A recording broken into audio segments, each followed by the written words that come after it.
Are we really by ourselves in the universe? It's a daunting question that's been haunting us for centuries. No wonder scientists have tried to come up with all sorts of ideas as to why. One of the strangest theories concerning our lack of contact with other life forms is named the dark forest theory. Let's start small, well, sort of. We'll focus on our Milky Way for now to better understand this theory.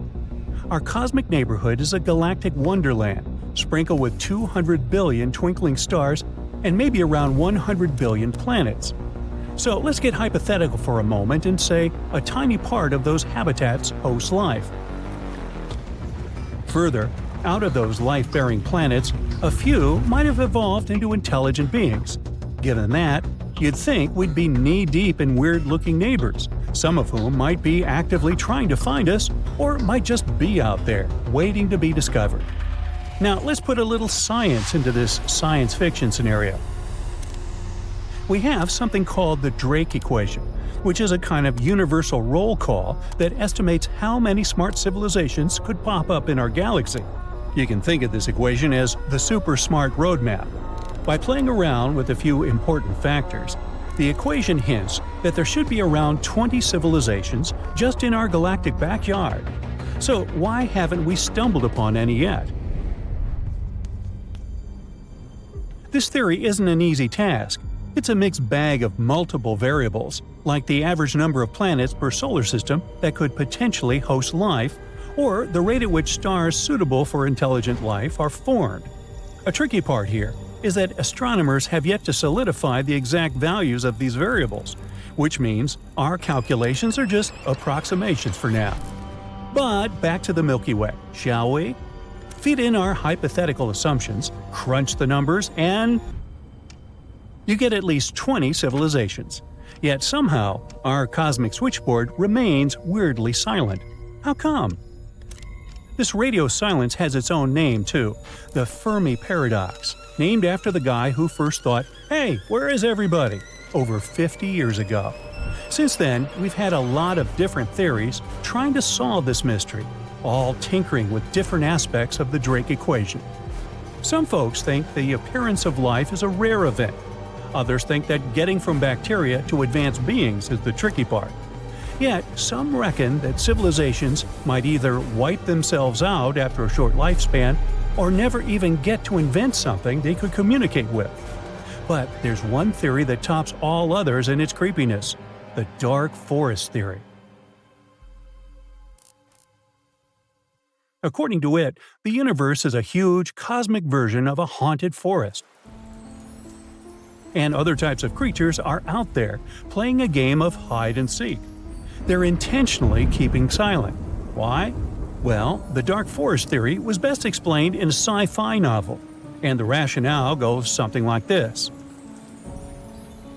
For starters, every life form wants to stay alive. I'll buy that. If we go with that assumption, it's impossible to be sure whether other life forms might harm you if they get the chance. So, the safest bet is to take them out before they find the right time to do the same to you. Frankly speaking, it's the universe's version of the survival of the fittest. In this scenario, making contact with others becomes the most dangerous game, as it could lead to your location being traced and you being wiped out. How human. This results in everyone keeping quiet, a kind of universal shush, where every civilization tries to hide in utter cosmic silence. But hey, is this just an idea good for a thrilling novel, or does it have some real-world implications? Well, the theory was suggested by scientist David Brin as a possible explanation for the lack of radio evidence for non-Earth-like life. He went as far as imagining it would be robots that would do the dirty work of wiping out civilizations. But how realistic is this theory anyway? Well, it doesn't require us to assume a lot of stuff about the behavior of all foreign civilizations. Just one advanced race behaving this way could explain our observed reality. And it might explain why we've not picked up any advanced radio chatter despite a century of eavesdropping. It's possible that other creatures like us are too terrified of being noticed and have gone radio silent on purpose. But, and it's a big but, like mine, It does base itself on the notion that other species share our level of risk aversion and logic, or that there's a rogue civilization out there, picking off anyone they perceive as a threat. And that's a pretty significant assumption. If that doesn't sound creepy, this next piece of information certainly will. For about a century now, we've been shouting our existence into the cosmos. If this theory proves to be correct, every other civilization within 100 light-years of us might be getting our signals and knowing exactly where we are. And if we have reasons to hide from them, as suggested by some like Stephen Hawking, we might already be in trouble. But what if this theory isn't true? What if, sooner than we'd like to imagine, weird galactic creatures will indeed try to reach us? The truth is, most of us wouldn't even know what to do. Hey, let's not get over ourselves. In fact, some scientists are tackling this issue head-on. For the first time since the 1980s, specialists are trying to cook up a how-to guide for when we inevitably bump into cosmic neighbors. For instance, some researchers believe we've got to do more than just worry about how these life forms could shake up our world. If they send any type of radio signals down here, we've got to think about our reply. What are we going to say? Hey, we're humans. Nice to meet you. Absolutely not. We've got to do better than that. See, the only plan we've had till now came from a rough blueprint dating from 1989. This guide is a bit wishy-washy on what to do when the entire world gets the outer worldly text. Mostly it says, hey, let's share the news with everyone. But then what? If we confirm it's legit, officials will need to ask the United Nations for advice. But hey, does the United Nations even have a plan? Maybe, who knows? We've been doing loads of space exploring lately. Some say we've stumbled upon water on Mars. Others are sure we've spotted some planets that could be twins to Earth. So the idea of finding life elsewhere isn't that far-fetched. But even after 100 years of trying to chat with cosmic beings, it's still a one-sided conversation. This new protocol isn't just about chatting up outsiders. It's also going to act as our cosmic voicemail, checking messages from outer space. It aims not just to decode the external lingo. It's also planning to figure out what these messages could mean for us. The plan is also to draft reports about how different policies could impact us and set up guidelines on how to respond to these space texts. So, will we ever get a message from our cosmic mates? Only time will tell. But what we do know is that we just can't wing it. We can't be caught off guard and start a planet-wide frenzy when we get that otherworldly WhatsApp. We gotta have a plan, and we gotta have it ready for when we're face-to-face with the real deal. I mean, we've come across a lot of potential such sightings, but none of them proved to be genuine. On that note, U.S. authorities checked over 100 cases of weird stuff going on in the skies. I'll spare you the details, but not one green creature was ever found. More like drones and similar stuff floating around. So, as we stand on the cusp of this potentially game-changing event, we must strive to be prepared. Whether our intergalactic neighbors drop us a text tomorrow or centuries from now, we need a plan. After all, this could change everything we know about our universe and our place within it. From the tiniest ants to the mightiest galaxies, why do things work the way they do? If we imagine the universe as a giant puzzle, we already found some important pieces: electromagnetism, gravity, tiny particles, and so on. But even with all this, we can't get the full picture. We still can't figure out how everything works. What we're trying to find is the theory of everything. This is the mysterious theory that should be able to fit everything in our world together. For years, brilliant minds like Isaac Newton, Albert Einstein, Niels Bohr, and many others tried to derive this theory. But as you can imagine, it's not a simple task. Albert Einstein was one of the first to get very close to the answer. He spent his entire life watching and analyzing the world. As a result, he came up with his most famous equation, E equals mc squared. This equation tells us how energy and mass are connected. energy can turn into matter and vice versa. But that's not enough, so he created his theories of relativity. One was called special gravity. It says nothing can go faster than light, and time can stretch or shrink depending on how fast you're moving. Then, he combined it with general relativity, which introduced gravity into the equation. He thought of gravity as the universe's way of bending space and time. Just like a fabric stretches when you place a heavy ball on it, space-time stretches when we place things like planets in it. This effect is what we call gravity. Einstein also wanted to connect gravity with the other forces, like electricity and magnetism. That way, everything could be together in harmony, and there were scientists who decided to help him with that. Their names were Theodore Kaluza and Oskar Klein. In the 1920s, they decided that it would be cool to add extra dimensions to our universe. Electromagnetism explained how electricity and magnetism work together. And now, Einstein, Kaluza, and Klein wanted to add relativity to it, like mixing several flavors of ice cream to create a super delicious universe sundae. To make this wild idea work, Kaluza and Klein had to add a whole new dimension to our world. We usually think of our world as having 3 dimensions, like length, width, and height, plus time. But these scientists created the 5th dimension, although it's all tiny and hidden, so you couldn't spot it in your everyday life. All this gave us a more or less full picture of the world. Many even thought that Einstein did it, found the theory of everything. But if only things were that simple. Unfortunately, even though Einstein was a genius, he couldn't unite everything. You know what screwed things up for him? Quantum mechanics. Quantum world turned out to be insane. When we looked at the particles, we learned that they could do magical tricks. For example, they could be in 2 places at once, or disappear and reappear again out of nowhere. Einstein couldn't explain that. He wanted things to be logical and predictable, like knowing exactly where a particle is and how fast it's going. But quantum mechanics showed that our world is much more complicated, weird, and random than what we thought. But even though Einstein didn't explain absolutely everything, his legacy still lives on. Today, scientists are picking up where he left off. So how close have we gotten to the theory of everything since then? Well, quantum mechanics tried to nominate its candidate, string theory. This hero emerged in the 1980s. Quantum physics pals had a wild idea.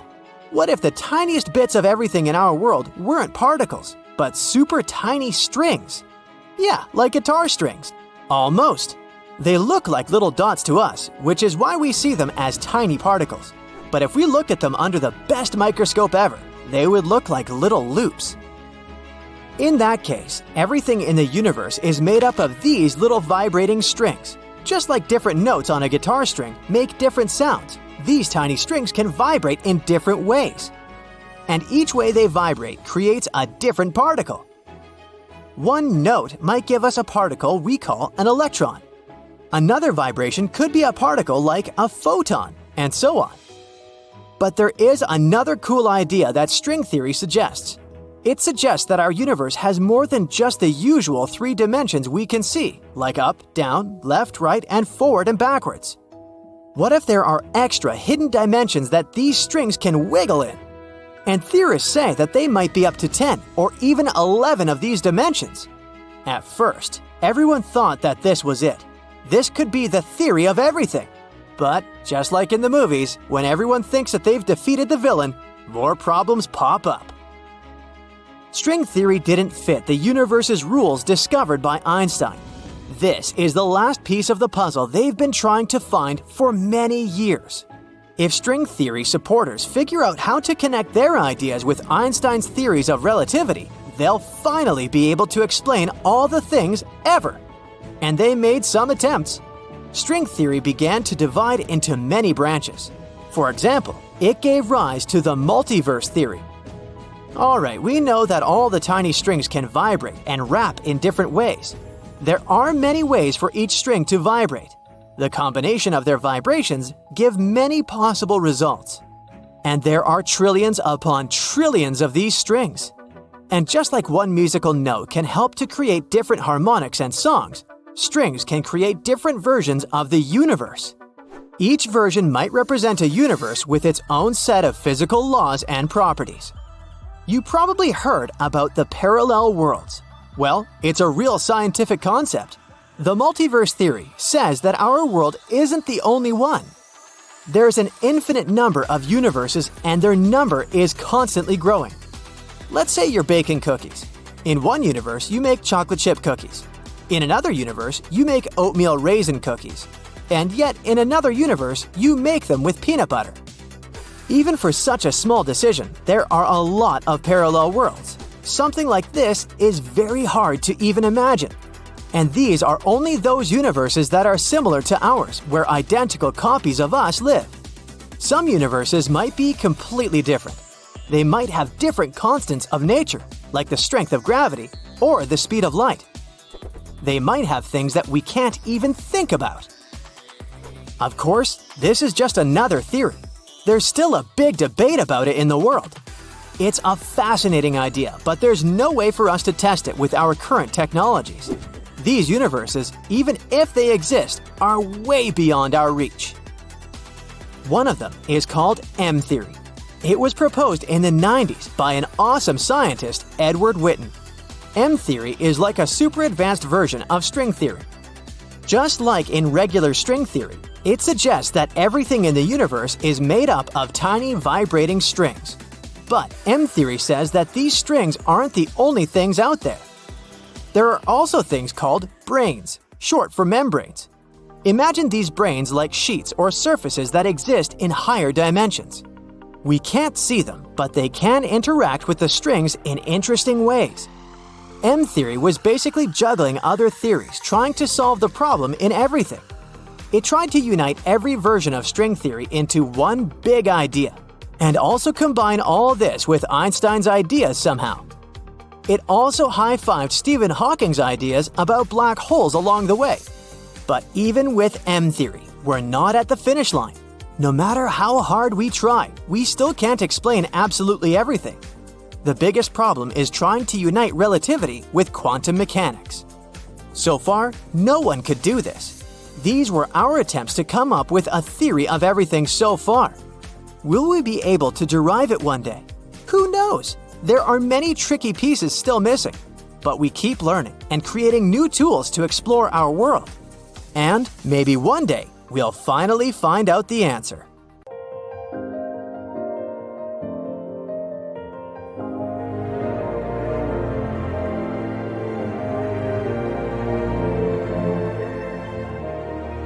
Welcome to Nome, a small town located in the south of Seward Peninsula on the west coast of Alaska. If you live here, I'll bet you say there's no place like Nome. Well, maybe not. It's cold and snowy here, and no roads connect this town with other settlements. And with the onset of night, locals have disappeared here without a trace. Perhaps that's why only 3,500 people live here. Well, let's investigate this case. People disappear in cities for assorted reasons, but it was Nome who attracted the attention of the public. From 1960 to 2004, some 24 people went missing there. That number is statistically too big for such a small population. People just didn't come home in the morning, and no one knew what had happened to them. All the locals in small towns like Nome know each other. There are almost no strangers here, as it's difficult to get to Nome. There are no roads and no ferry crossing. All roads from Nome break off and lead to beautiful natural landscapes unspoiled by human mammals. You can get there and back by plane. And this is not some passenger jet, but a small biplane. Another way to get there is by snowmobile. By the way, Nome is the ultimate point of the famous dog sled race, the Iditarod. Also, you can pay locals from neighboring villages and towns to bring you to Nome by motorboat. But despite this, the town has become quite famous. The frequent disappearance of people finally got needed attention. The whole world found out about Nome, and in 2009, Hollywood even made a movie about it. For a long time, no one could solve the mystery. The police had no clues, no witnesses, nothing. There are long, cold nights here in winter, and the air becomes so cold that a glass of water freezes in minutes. Snow can fall constantly. Therefore, if someone leaves the town at night, snow will sweep all traces away by the morning. Of course, people began to come up with their own theories. The most popular one was about someone who took people away by force. The police didn't find any evidence that some person could do it. So, if it's not a human, it could be some beast. And again, police found no evidence to support this version. After that, people started thinking that creatures from other planets caused these disappearances. Many locals were sure that the town was a popular destination for extraterrestrial spaceships. The plot of the Hollywood movie The Fourth Kind was based on this version. More time passed. Finally, the police and the FBI launched a large-scale investigation, and they uncovered the truth. They realized that the stories about missing people were exaggerated. The popularity of Gnome and the constant talk about fantastic things made people believe in the reality of these versions. Now, let's assume that some of the appearances were made up. But still, many people are gone. What about them? The answer is bars and harsh weather. Entertainment venues are open at night. Some locals have fun, leave the bar, and go home. At this moment, a heavy snowstorm begins. Visibility drops to zero, and the strong wind knocks you down. This way, a person might simply get lost. And that's it. The truth turned out stranger than most versions.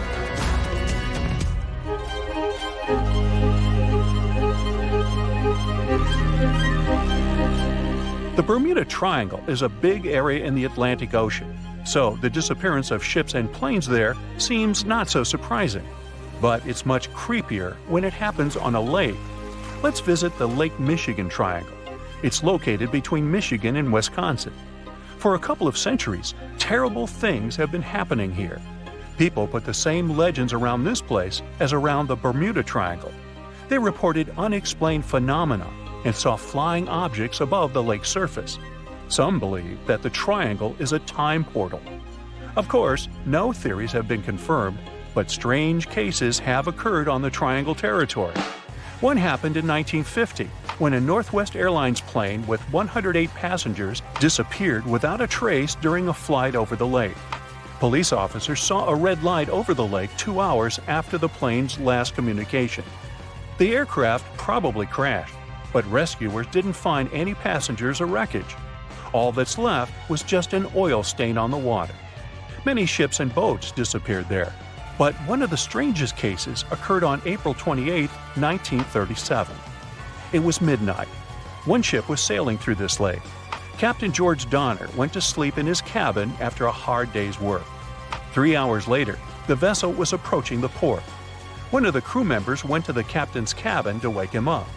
The door was locked from the inside. The assistant knocked, but no one answered. When he suspected that something had happened to the captain, the assistant unlocked the door. He got into the cabin, but there was no captain there. He seemed to have disappeared into thin air. The crew couldn't find him. Since then, the eerie disappearance of Captain George Donner remains unexplained. Meet David Paulides. In 2008, he finished his career as a police officer and began to study the mysterious disappearance of people in Europe, the USA, and Canada. He found out that most people went missing in the U.S. national parks. Over the past 150 years, more than 1,100 tourists have vanished there. Many of them were experienced travelers who knew how to survive in harsh wild conditions. David has written about these mysterious vanishings. He pointed out that some of them didn't disappear, but were found alive. They woke up somewhere in the forest and didn't remember what had happened to them. The creepy detail of all these cases is that most missing persons were young. Another detail is that many went missing before hurricanes. There are too many riddles and not enough answers in this case. Then there's the Sargasso Sea in the northern part of the Atlantic Ocean. This is the only sea that doesn't have shores on land. It's called the sea only because it's defined by ocean currents. Also, golden brown algae grow in this area's bottom, making it seem like an orange spot in the middle of the endless ocean. The Sargasso Sea became famous because In the 19th century, one of the most famous phantom ships in history sailed here. In 1872, a brigantine sailed through the Sargasso Sea. Its captain spotted another ship a few miles away. He lit a signal fire, but received no response. Then the captain decided to sail closer to find out what had happened. On the hull of the mysterious ship was the name Mary Celeste. The captain of the brigantine and several crew members went on board. They walked around the deck and looked into the cabins and the hold. Everything was in place, but there were no people. The cargo and barrels remained untouched, so pirates didn't attack the vessel. The only damaged thing on the ship were the sails. They were torn to shreds. All documents except the logbook were missing from the navigator's cabin. The last logbook entry was added on November 24, 1872. The crew of the ship was never found, and this was one of many cases. In the 20th century, from the 60s to the 80s, there were many reports of empty boats and yachts floating on the sea. Also, some entire ships disappeared without a trace. All these cases still remain a mystery. According to one version, the four-sided current forms water funnels. Whirlpools can quickly pull a ship into the depths of the sea. This explains the disappearance of boats. But what about cases when the vessel is still on the water without a crew? Sometimes these whirlpools can create wind vortices. They're like little tornadoes. What if these whirlwinds are powerful enough to throw people overboard and tear the sails? Yeah, the theory seems too fantastic. So, what do you think happened? For centuries, people believed that all swans were white because that was all they had ever seen. They thought it was a universal truth. Then one day, someone discovered a black swan. It was a surprising and unexpected event because it went against what everyone believed. So yeah, the theory is named after this idea of a rare and unpredictable event that goes against our assumptions and expectations. It isn't related to the Darren Aronofsky movie. You know, the one starring Natalie Portman as a committed dancer? Nassim Nicholas Taleb is the person who named this theory. He suggested that these types of super rare and unexpected events are impossible to predict, but they can have a massive impact on individuals, businesses, and societies. The theory was originally used to explain financial markets, but has found its way into various fields. Taleb calls those extremely rare events black swans. Now, these events are so rare that the usual tools of probability and prediction, like the normal distribution, don't really work. They rely on large populations and past data, which we don't have for rare events. So, trying to use statistics based on the past won't help us predict black swans. Let's dive into some examples of past black swan events. The rise of the internet is actually a great example. It's now hard to imagine a time when people couldn't Google their burning questions or watch funny cat videos online. The internet's growth and impact caught many by surprise. It transformed the way we communicate, access information, and even buy fluffy socks without leaving the couch. A digital revolution nobody truly saw coming. Recently, we found an infant black swan on the internet: the emergence of cryptocurrencies. Bitcoin and other cryptocurrencies created new forms of decentralized digital currency and disrupted traditional financial systems. Then we have the invention of smartphones. Picture a world where phones were chunky, had buttons, and only made calls. Suddenly, boom! Smartphones turned everyone into walking wizards with tiny devices in their pockets. From taking selfies to driving with GPS, these pocket-sized marvels changed the game, surprising us all with their incredible capabilities. Here we can also mention the rise of social media. The emergence of platforms like Instagram revolutionized communication, enabling people to connect and share information globally. The creation of the internal combustion engine was a game changer too. Long ago, horses trotted along the streets, leaving a different kind of horsepower behind. But then, ta-da! The internal combustion engine roared to life, propelling cars and transforming transportation forever. Who would have thought that a mechanical contraption could replace our equine friends and pave the way for road trips and drive-thrus? What about black swans related to our bodies, like decoding DNA? Once upon a time, DNA was a mysterious code, like a secret language of life itself. Then, science unraveled its secrets, revealing the blueprint that makes us who we are. This groundbreaking discovery in genetics opened doors to medical advancements and personalized medicine. Imagine you're a scientist working in a lab. One day, you forget to clean up your petri dishes. You know, those plastic or glass things commonly used for growing microorganisms. Then, you leave for a vacation. When you return, you find a happy accident. A mold called penicillin has grown on one of the dishes and exterminated the bacteria around it. That's what happened to Alexander Fleming. This accidental encounter with mold led to the discovery of penicillin. Hello, one of the most important medications in history. At the time, bacterial infections were a major threat to human health. Fleming's chance observation opened the door to a whole new way of fighting infections and revolutionized medicine. Now let's take a peek at Europe in the 14th to 17th centuries. It was like a scene from a historical movie. People are emerging from the Dark Ages, embracing newfound knowledge and experiencing an explosion of creativity. This period is none other than the Renaissance. It's a black swan too, because during that time, there was a tremendous surge in artistic, scientific, and philosophical achievements. Incredible minds like Leonardo da Vinci, Michelangelo, and Galileo were pushing the boundaries of human knowledge. The Renaissance was like a giant wake-up call for Europe, shaking off the cobwebs of the past and embracing a new way of thinking. It was a black swan event because it changed the course of history and ushered in a period of immense progress and innovation. It reminds us that sometimes, out of the blue, a wave of inspiration and brilliance can transform the world. Let's take a step back, or 1,000 steps further, and consider the moon landing. The Apollo 11 moon landing in 1969 was an extraordinary feat of human achievement and a positive black swan event.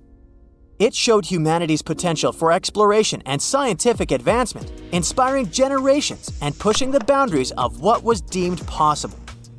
Not all black swans are good and positive, though. When it comes to the stock market, a black swan event is like a super rare market crash that goes way beyond what anyone could expect. We're talking about events that statistically should hardly ever happen. The Great Depression is a classic example of a black swan event. It happened in 1929, but its effects lasted for a long time. The economy was booming with happy days. Then, the stock market crashed and everything went haywire. It was almost impossible to predict, like trying to guess the lottery numbers but on a global scale. The world had never seen such a massive economic meltdown. At its peak, 25% of Americans found themselves without a job. The economy took a nosedive. The US GDP dropped by 30%. Over 9,000 banks waved the white flag and said, "We're out." Oh, and there's something called a gray swan event, too. It's not as rare as a black swan, but it's still an outlier. The good news is that gray swans are a bit more predictable than black swans, so we can better prepare for them and take some measures to protect ourselves. Let's play a little thought game. Imagine we're weighing a bunch of people, and one of them happens to be the heaviest person in the world. Even if that person weighs 2,000 pounds, it doesn't really make a big difference in the overall average weight of everyone we weigh. It's like a drop in the bucket. This shows that extreme outliers like this super heavy person don't have a huge impact on the average. Now let's do a similar experiment, but this time with wealth. We gather a group of people, including one billionaire. What if that billionaire's wealth is 99% of the total group's wealth? Unlike the weight example here, the outlier dominates everything else. This is what Taleb calls extremistan, where a small number of people have a huge portion of wealth, while others have very little. Taleb argues that the modern world operates more like money. It's mostly digital and not constrained by physical or biological limits. While most people don't make a lot of money, a few can make a ton. The same applies to other areas like music, book sales, and more. This winner-take-all system rewards a small number of individuals disproportionately. We tend to believe we understand why these outliers exist. We think it's all about thinking outside the box, starting a revolutionary company, and working tirelessly. But what about those people who did all these things and failed? You don't often hear about them or find shelves full of books about their failures. There's a bias in the stories we hear and the information available to us. In the end, we became more vulnerable to black swans. So, whether it's a mold leading to life-saving antibiotics or an economic crisis, these events of the black swan theory show us that unexpected events can have impacts on our lives.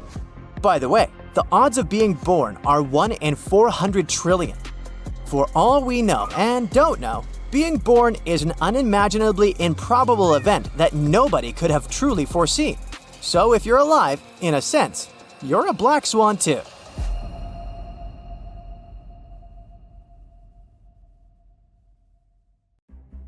The ship's mast groans under the weight of the open sails. A light wind moves the boat towards new horizons, new hope, and the new world.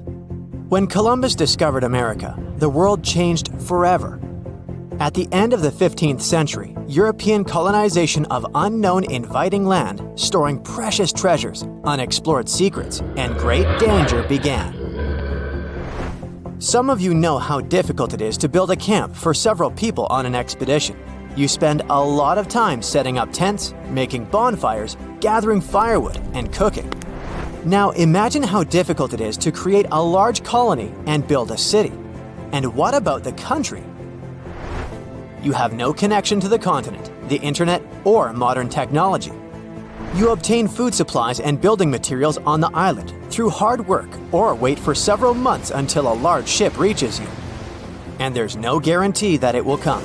It can get caught in a storm, go off course, or disappear mysteriously. Europeans were living in such conditions for centuries when they were colonizing the New World and building the United States of America. In addition to the obvious risks and dangers, they faced something sinister and unknown. For example, there were cases when entire colonies disappeared without a trace, and no one knew what happened to them. Perhaps they awakened something evil and inexplicable, or got lost in the forests of early America, or something much worse. One such case occurred with the Roanoke colony at the end of the 16th century. So far, none of the scientists and researchers have solved the mystery of the tragic disappearance of about 100 people. In 1587, a group of settlers consisting of 115 people, with John White as their leader, was rapidly approaching the shores of America on a large cargo ship.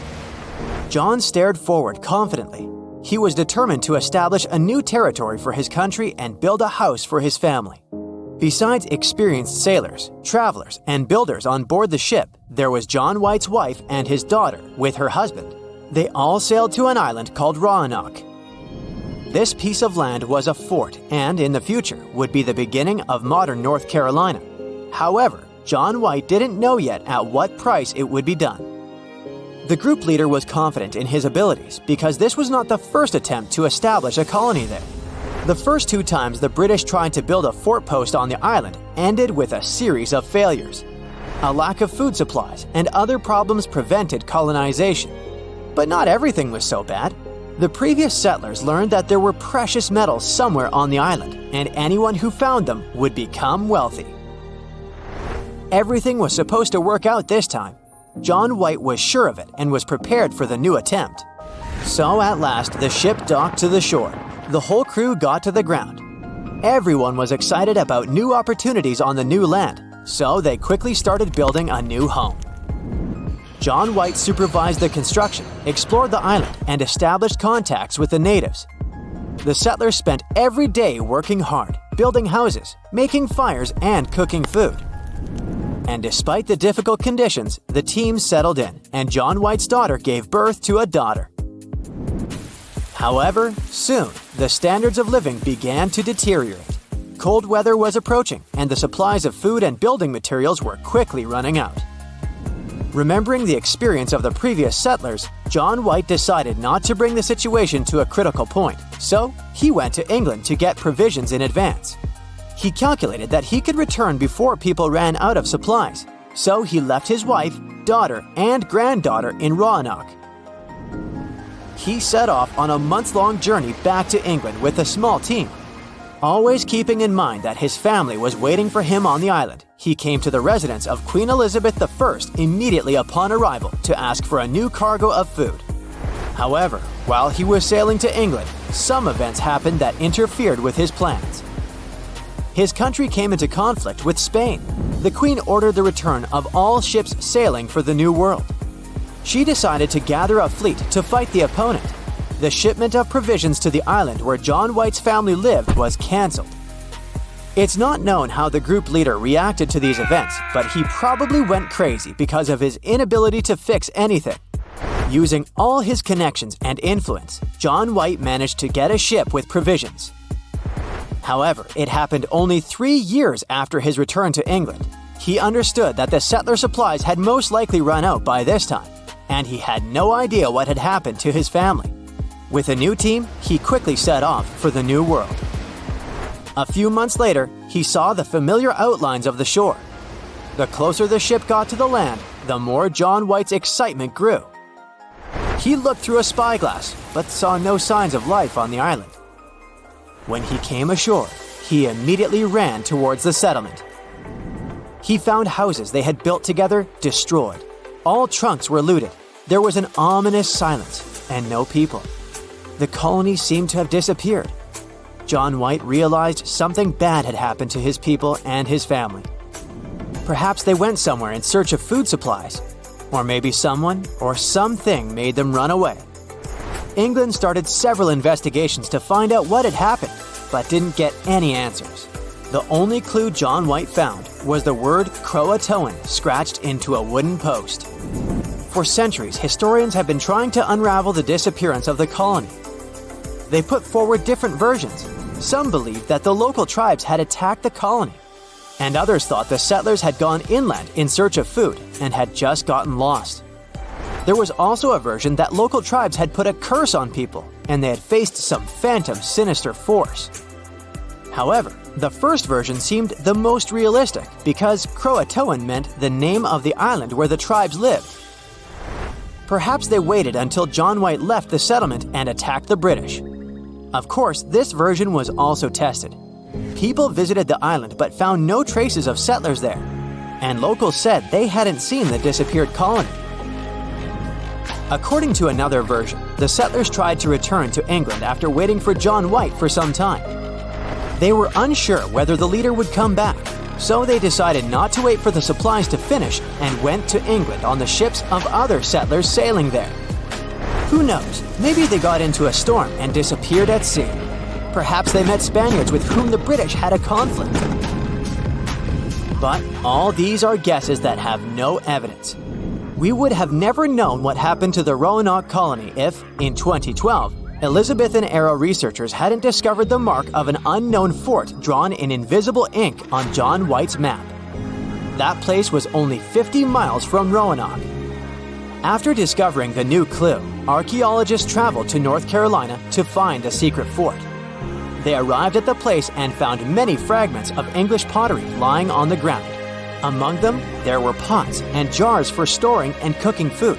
There was also a Native American village not far from this location. There's a version that the colony split up. One group went to the island of Croatoan to wait for John White. Before that, they scratched this word on a tree as a hint. The second group went deep into the country and settled in that secret place marked on the map. In the future, researchers may find definite answers to all these questions. But until that happens, the disappearance of the Roanoke colony is still one of the most famous mysteries in American history. 84 million years ago, many modern mammals, birds, insect groups, even the first flowering plants are already there. Dinosaurs are still roaming around. They have around 20 million years left before the asteroid. T-Rex, a fearless hunter, becomes the king of the dinosaurs. And the Earth tilted by 12 degrees. Picture our planet as a chocolate truffle. The shell is hardened, the center is viscous, with semi-solid matter. Its top layer, the crust, consist of tectonic plates that are like puzzles. Continents and oceans come on top of these plates. 84 million years ago, the mantle and the crust started rotating around our planet's outer core, then going back. If you'd been able to see it from space, it would have seemed like the entire planet has tipped over on one side. Today, it would have moved New York City to where Florida is. Let's say our planet is like a spinning top. It whirls perfectly if the weight on the top is evenly distributed, but if you move some of the weight to one side, it makes it tilt. It may have been caused by the moving of the tectonic plates and one of them sinking under another. We might be drinking water older than our solar system. Some scientists think the water we have on Earth may have come from ice specks that were floating in some sort of a space cloud more than 4.5 billion years ago. Lakes aren't always peaceful and relaxing. They can also explode. It happens when there are volcanic gases under the surface that can burst, rise to the surface, and cause big damage. The Earth's rotation is slowly going through time. Every year, the moon gets a little bit of energy from our planet and slowly drifts farther away from it. These two things are making our day longer, but really slowly, around 1.4 milliseconds every 100 years. That means when dinosaurs were around, the day was 23 hours long. Our planet used to be purple. One theory says ancient microbes didn't rely on chlorophyll to absorb the sun, but on different molecules. They absorbed green light and then reflected back a nice purple color. Every time you take a dip in the ocean, remember you're swimming above more than $700 trillion worth of gold. Not on the ocean floor waiting for someone to get it out, but in tiny particles dispersed in the water. The deepest place on our planet is the Mariana Trench, a spot in the Pacific Ocean, 36,201 feet under sea level. But the deepest place that's not covered in the ocean is in Antarctica. Technically, it's hidden below thick and deep layers of ice, goes more than 8,300 feet below sea level. There are 60 tons of dust falling from space to our planet every day. You probably inhale a pretty good amount of this cosmic dust while just going to work. It's dust, small particles from comets, meteorites, and some other space bodies. Dalal, Ethiopia, is the hottest inhabited place on our planet. Between 1960 and 1966, the temperature was 106 degrees Fahrenheit, and even in the wintertime, the temperature goes up to 98 degrees Fahrenheit on average. 8 minutes and 20 seconds. That's the time sunlight needs to travel from the sun to our planet. It's still not that much compared to what it takes for the light to reach Pluto, 5.5 hours. Almost 70% of the fresh water we have in this world is held in ice sheets and glaciers. More than 96% of the total amount of water on Earth is in the oceans. The Earth is like some sort of big magnet. Its inner core is actually a sphere made of solid iron, with liquid iron surrounding it. All those variations and changes in density and temperature create some sort of force, which makes the iron produce electrical currents. They are lined up by the planet's spin, and together, they create a magnetic field. There are many stars in the Milky Way, 100 billion, but way more trees on our planet alone, around 3 trillion. You can tell how old the tree you're looking at is by its rings. They can also tell you more about the conditions of a given year, too. When these rings are thin, there was a drought, while the thick ones say it was a rainy period. Earth is a magical planet where even rocks can walk, at least some of them, in Death Valley, California. They leave trails so you can record the path they've passed. Some of those biggest rocks have left tracks behind up to 1,500 feet long. Smooth-bottomed rocks wander around, while those with rough surfaces tend to leave straight tracks. The world that surrounds us consists of atoms, and they seem to be solid. But 99.99% of them are just empty space. An atom is just a really small nucleus and a cloud of electrons surrounding it. These electrons are particles, but they act like waves. They don't exist in one point but are spread over a range of probabilities and occupy lots of space. Take the empty space in our atoms, and all the humans could fit in a really tight space like the volume of a sugar cube. Australia is slowly shifting north, 2.75 inches per year because of tectonic movements. Australia is one of the top continental tectonic plates that move faster than others. You'd need 400,000 moons to reach the level of brightness the sun has. Sounds a lot at first, but the moon only reflects the light coming from the sun. It doesn't make its own. And even though that's not enough, its brightness depends on the exact angle between the sun, moon, and the Earth. The planet we live on used to have 2 moons, or at least some scientists believe so. They figure the side of the moon that faces the Earth is relatively flat and low, while the other side is way thicker and crustier. The theory says that there used to be the second moon that collided with the thicker side. Some believe there's still a second moon. It could be not a giant space body we see clearly in the sky, but some sort of a small asteroid pulled into the Earth's orbit. Air doesn't mostly consist of oxygen. Almost 78% of it is nitrogen. If you want to see some pretty steep rocks, go to Canada, Auyuituk National Park. It has the biggest vertical drop in Canada, the tallest and the steepest cliff, with 105 degrees of overhang and 4,000 feet of rock. A team of 4 American men finally made it to the top in 1985, although there were 30 attempts for that before. It took them 33 days to get up. The Pacific, Atlantic, Indian, and Arctic are the 4 world's oceans. The 5th is confirmed to be the Southern Ocean. It's not defined by the continents around it, but by its Antarctic current that goes from west to east. Research shows this current was created more than 30 million years ago when South America and Antarctica had separated. This allowed water to flow around the bottom of the ocean without any barriers. Melting glaciers and ice sheets means more water in the oceans. It adds the extra weight of all that liquid pressing down the sea bottom, making it sink. The Earth's surface looks solid and kinda permanent, but every 500 million years, it goes through a process of regeneration. Tectonic plates crash into each other. Continental crust creates pressure on the oceanic crust, and that pressure activates the volcanoes. Through time, all this results in regenerating and replacing a majority of the Earth's surface, just like our body regenerates skin cells, replacing old with new ones. Out of all planets in the solar system, Earth is the only one with the outer crust that's broken up into huge surfaces we call tectonic plates. This is an important process that allows the formation of oceanic trenches and mountains, and also helps with protecting the Earth. When microscopic planets that live in the ocean are gone, they fall down to the bottom. The remnants go back into the interior of our planet and get recycled, and eventually end up in the atmosphere, protecting us from overheating and turning into Venus, the hottest planet in our solar system. There's a heavy snowstorm. The cold penetrates his bones. His legs are almost knee-deep in snow. Experienced hunter Joe LaBelle makes his way through the forest, covering his face from the headwind. Any other person would have already fallen and screamed in despair, but not Joe LaBelle. He can survive in any circumstances and always knows what to do. Right now, he's heading to one of the villages in the far north of Canada. This small settlement is located on Lake Anjikuni. The inhabitants of this village are Inuit, indigenous people of North America. Joe hasn't eaten or drunk for a long time. He needs a good sleep and a hot meal, which he hopes to get from the hospitable Inuits. Through trees and a white haze, he notices the silhouettes of tents. Smoke is coming from some houses.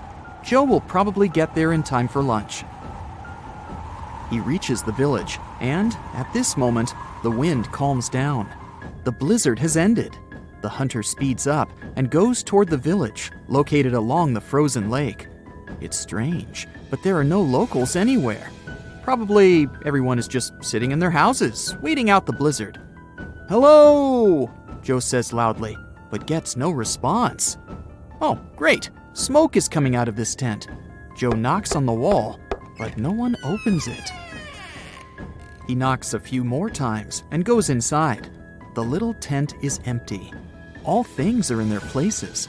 There's a piece of cloth with needles and thread on the table. Firewood is smoldering in the fireplace. It seems that people have just left this place. Joe goes into the next tent and sees the same picture. All things are in their places, but there are no people. Joe walks past the tents and sees a pit where a bonfire once burned. There's a rope above it, with the meat that the Inuit were cooking hanging on it. For some reason, they didn't eat it. Lake Anjakuni is part of a chain of waterways. Here, the Inuits fished and traded various goods. Usually, there are many people here, but now something has forced them to leave their homes. Why did they leave their things behind? And where did they go? There are no tracks around the village. All the sleds are in place. The Inuits have even left their dogs here, and dogs help them to hunt and ride sleighs. No one will leave warm clothes and dogs here when moving away, especially in severe weather. Joe LaBelle knows all this, so he concludes that something terrible has happened here. His body is shaking, not from the cold, but from fear. After going around the entire settlement, he finds not a single soul. Terrified, he leaves the village, heads for the nearest telegraph pole, and sends a message to the police. After a while, more and more people arrive. The police are trying to find traces of missing people and figure out what has happened, but there's nothing. Near the village, they find an empty grave. During the ceremony, the Inuits placed stones around the burial site. The rocks around the open pit lie untouched, which means it wasn't an animal that dug it up, but who or what needed it? About 30 people lived in the village, and they're all gone. Local residents from neighboring villages can't help, since they have no idea what has happened. The only thing that the police have noticed is unusual blue lights. In this area, the northern lights are a common phenomenon. People living here regularly see a glow in the starry sky. But the police have seen something else, pulsing blue lights. Also, other hunters have witnessed something similar. They say that some strange things were flying in the sky. This all happened in 1930.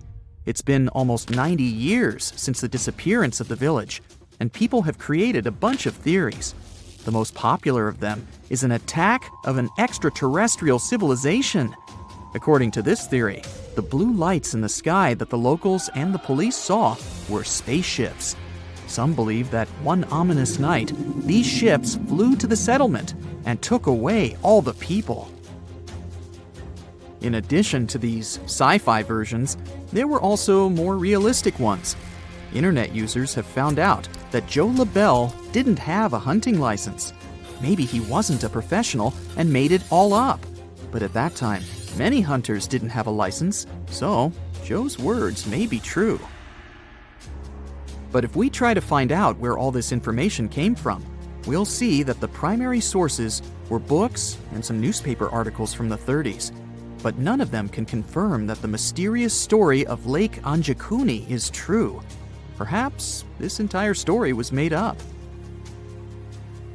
Now let's leave the snows of Canada and head for the hot plains of India.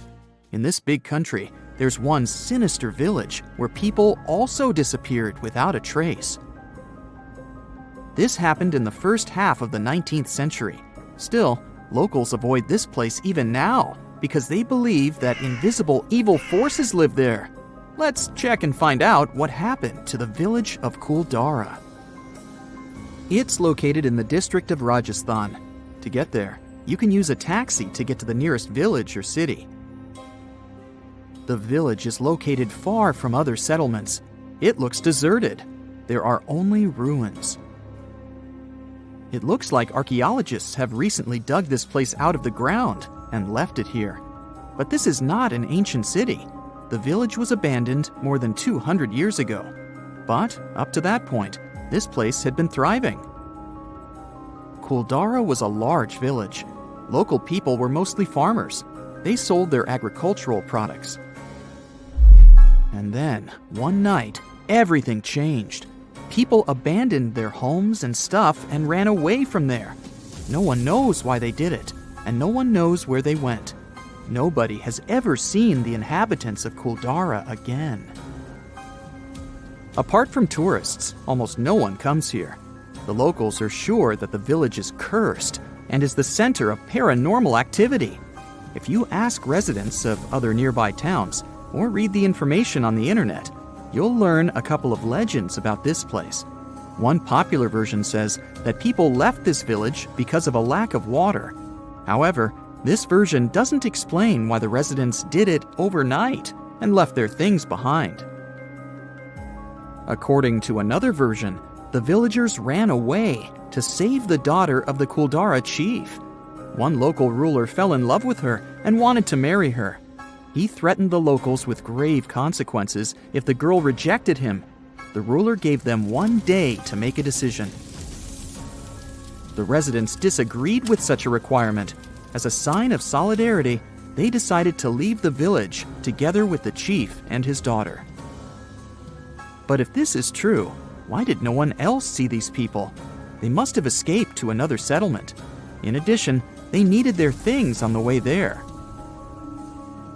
The stories of Kuldara and Lake Anjakuni have one thing in common. People left a comfortable and safe place for an unknown reason. A similar story happened in Ireland with a small village on the island of Achill. About 40 simple houses made of stone and straw were located along the valley of Keem Bay. The village was mentioned in documents dated back to the 1830s as a group of small buildings. But today, there's practically nothing left of it, except pieces of walls and small mounds of ground. People from other settlements don't remember this village, but we know about it thanks to the records of travel writers. They describe the incredible beauty of this place and the village in their diaries. Students of the local archaeological school tried to find the answers. They started excavations and discovered that the villagers could have left the village because of hunger or Now, by this time, you've surely heard about strange phenomena happening in the Bermuda Triangle, like strong waves or even a vortex from time to time. But there's another territory equally as mysterious, only this time it's on land. It's called the Bennington Triangle. Some have argued that there must be some inexplicable force wreaking havoc here in this region, responsible for disappearances and unexplained phenomena. This location is also connected to Native American folklore, which further adds to its mystery. For some events, there are perfectly rational explanations. For others, we've yet to find out the truth. But let's start looking at this region's history. The unusual triangle is located in southwestern Vermont in the United States. Before any weird occurrences took place here, the area was occupied by the Abenaki tribe, first discovered in the 1600s. They were indigenous people that we know have lived throughout portions of Canada and the U.S. Their beliefs were strongly connected to the local weather. The Abenaki people thought one of their major spirits, named Tabuldak, lived on the peak of the Glassbury Mountain. Since the winds here tend to be pretty fussy, these tribespeople believed Tabuldak created a dangerous creature made out of rocks on these peaks, meant to scare people away. Years later, in the 1700s, this region became the location for a town called Glastonbury. It reached its peak popularity in the 19th century, but even then, the population never exceeded 250 people. These days, it is nothing more than a ghost town, with only 4 families living here in 2000. Sure, on one hand, the town was flooded in its entirety at one point, so this may be a reason why people chose to leave the area. But there is more. To this day, many felonies that happened here have yet to be solved. One story speaks of a man that attacked a co-worker, claiming he heard voices telling him to do so.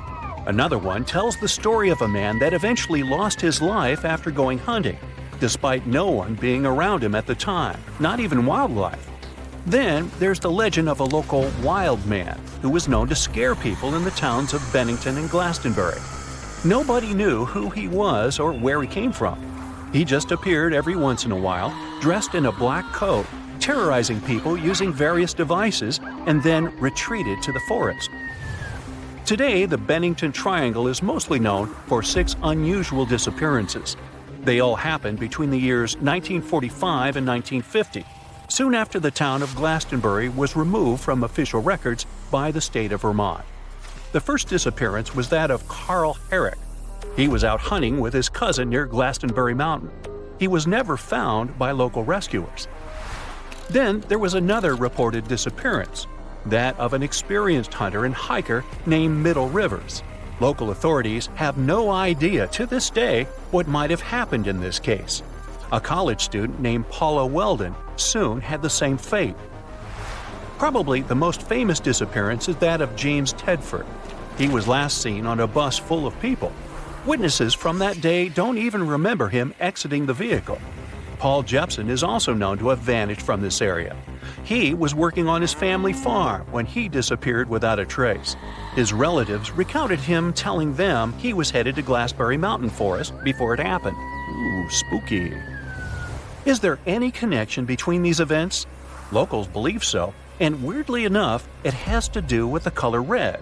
Since at least 2 of the people that went missing here were last seen wearing this color, it became a local legend.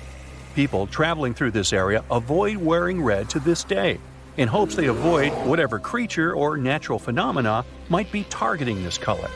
Timing may have something to do with it too. Most of the people that were lost here were last seen late in the afternoon, between 3 p.m. and 4 p.m. Bottom line, the most reasonable explanation behind the legend of the Bennington Triangle is its unusual weather. Even Native Americans that used to roam these areas thought that on top of the mountain was a meeting point of 4 winds, bound to eternally struggle with each other. Turns out there is some truth to this myth, as the wind direction on the mountain is unstable, making plants grow at strange angles. These conditions are known to often confuse even the most experienced hikers. The forest here is also wildly dense and filled with dangerous animals. Places like Bermuda or Bennington Triangle became famous for their mysterious disappearances, which may have some reasonable explanation behind them. But a whole train going missing? Back in 1911, a regular train was supposed to leave from a railway station in Rome, Italy. It was meant to reach the city of Milan. Surprisingly, none of the 106 passengers ever made it to the destination, and they were also never seen again. You can't help but wonder, were they really lost forever? Weirdly enough, it may not be the case based on some local folklore. As it was completing its journey, the train was supposed to pass through a long tunnel. It did enter it, but nothing ever came out the other end of the tunnel. Nothing was left of the train, and it seemed like it simply just vanished into thin air.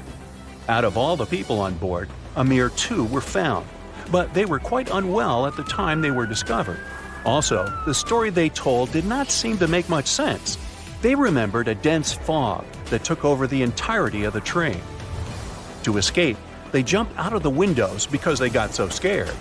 15 years later, a story emerged about a group of 104 Italian people that appeared all of a sudden in Mexico City, claiming they arrived by train from Rome. Now, if that's not weird enough, this story appears to have been reported back in 1845, which was 66 years before the train had even departed in the first place. Turns out this whole story was nothing but a local urban legend that originated in a piece of literature, but it did get an amazing amount of popularity. Speaking of the Bermuda Triangle, wasn't I? Yes, I was. It's not the only place on Earth where ships go missing. It's just the most popular. Whenever a ship happens to sink, you'd expect at least to find pieces of it on the bottom of the sea, right? Well, not if you're traveling through Lake Superior, located along the border of the United States and Canada. This one gained popularity due to a large number of ships that went missing while sailing it. It may have something to do with the stormy winds, similar to what happens in the Bennington Triangle. Of course, that doesn't explain why some ships simply vanish altogether, without a single piece of them ever to be found, not even at the bottom of the lake. It does gather a lot of tourists each year, though, looking to scuba dive and see the remains of some of the ships that still lie here. The bottom of this lake even contains what's left of the famous SS Edmund Fitzgerald. Back when it departed on June 7, 1958, it was the largest ship on North America's Great Lakes, and to this day, it's still the largest ship ever to have sunk in the area. Why this ship sank in the first place is yet another mystery. Yosemite National Park is one of the most popular natural resorts in the world, but it does hide dark secrets of its own. Despite its beauty and abundance of wildlife, a total of 45 people went missing right here in this location and were never found again. There are even stories of people that disappeared from one area of the park only to be stumbled upon in a completely different location, with some of their clothes missing, no less. This hasn't stopped the over 3 million people from visiting the park each year, but many of them do dress in layers. Now, if you're in an airplane soaring through the air, you may think it's the heaviest object in the sky. But those large cumulus clouds you see shaped like your dog can weigh more than 1 million pounds. Clouds are just tiny drops of water gathered up together. Don't worry, they won't come crashing down in pieces. It may seem like there are infinite stars in the Milky Way galaxy, but NASA experts are convinced that there are potentially 100 to 400 billion stars out there. There are around 3 trillion trees in the world and about 400,000 plant species. Out of all those plants, between 80,000 and 300,000 are edible, but only about 200 of those plants land in different cuisines. If you're standing in Alaska, you can expect Hawaii to inch its way to you ever so slowly. You might not feel it, but tectonic plates are always moving at the same rate as your fingernails are growing. Hawaii moves 3 inches every year because the Pacific Plate is always pushing northward. Bees buzz around with 4 wings instead of 2. The 2 wings you usually see become a single wing when they fly, but when they land and chill around, they unhook back to 4 wings. They even have an invisible chain network where they fly through to go from flower to flower. Bees can fly higher than Mount Everest, which is almost 30,000 feet high. Hurricanes can't rush across the equator because of something called the Coriolis effect, which is also responsible for many megastorms. Low pressures in the northern hemisphere rotate counterclockwise. In the southern hemisphere, it goes clockwise. So, if a hurricane swings by the equator, it won't be able to rotate. The acid inside your stomach so strong it can melt stainless steel. The acid inside is rocking a pH of 2 to 3 and doesn't melt your insides thanks to a stomach lining which secretes a chemical to balance it out. Your body replaces this lining every 4 days or so. Owls have something like eye tubes instead of eyeballs. Humans can turn their heads at a 180-degree angle and can rotate their eyes in multiple directions. Owls don't move their eyes freely like us, but they make up for it by turning their heads 270 degrees. They can see really well at night. Okay, chameleon, we get it. You can move your eyes independently in all directions. Please stop staring at me. If you happen to be in outer space on a planet in our solar system, then chances are you're swimming in diamonds. The atmospheres of planets like Jupiter and Saturn have high pressures that can crystallize carbon atoms and create diamonds. Scientists even claim that all that icy bling rains as much as 2 million pounds yearly in Saturn. The sun will keep getting brighter and hotter and eventually evaporate oceans, making life on Earth like an oven, similar to Venus. Our Milky Way is on its course to a collision with the Andromeda Galaxy. Stars, asteroids, planets, and moons will smash right into each other and destroy everything. Of course, something like this doesn't happen overnight, but eventually the 2 galaxies will combine into a single mega-cluster galaxy. This won't happen for billions of years, though. I won't be around then. Slow lorises with their bugged eyes may be cute, but they're the only venomous primates in the animal kingdom. They get venom from a gland under their armpit before biting a predator. Unfortunately, their numbers are dwindling in the wild. Forests and jungles aren't the only ones responsible for producing the majority of the oxygen you breathe. It's the microscopic creatures called photoplankton that live in the upper layers of water, specifically the oceans.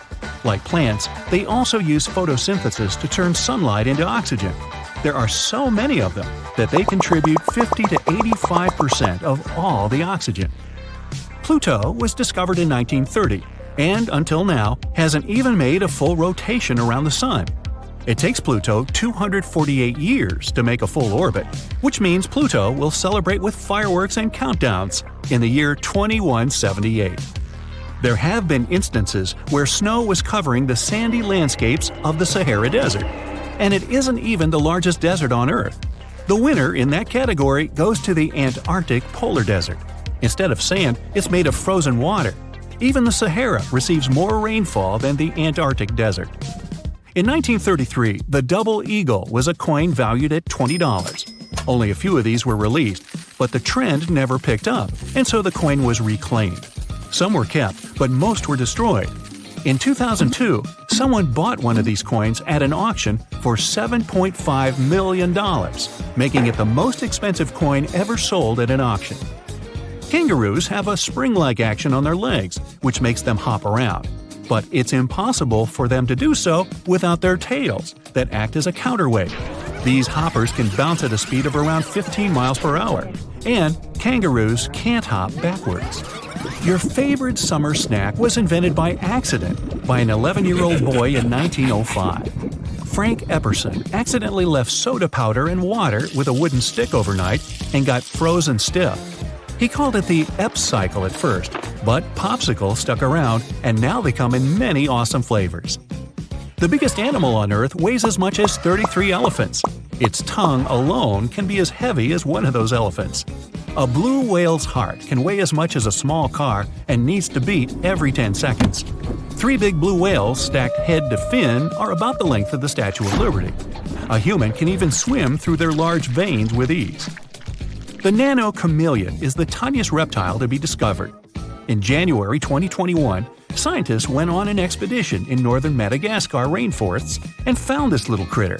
It feeds on mites and other microscopic creatures and is a little more than half an inch long. Europa is one of Jupiter's many moons and is the closest thing scientists call our next potential home within our solar system.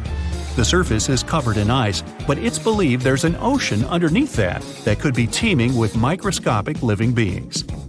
If you're afraid of the dark, then the moon is probably no place for you. Shadows are darker on the moon than on Earth.